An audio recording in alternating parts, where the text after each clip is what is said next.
ישראלי. ישראל עושה ג'נוסייד בעזה?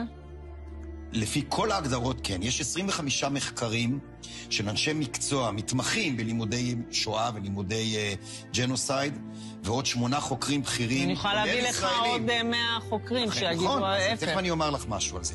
שאומרים, כן, יש ג'נוסייד. זה נכתב כבר גם בתקשורת הישראלית. אתה יודע שג'נוסייד צריך, שנייה רגע, בהגדרה המשפטית, נכון? ויש את זה? נתניהו עולה כאן? נתניהו רוצה להשמיד, כן, לא, נתניהו רוצה להשמיד את הפלסטינים? עכשיו, אני רק אסיים קודם באמת במשפט אחד. אני אומר את זה בכאב, לא בשמחה לעד, אלא בכאב אמיתי. כי המדינה שלי עושה פשעי מלחמה.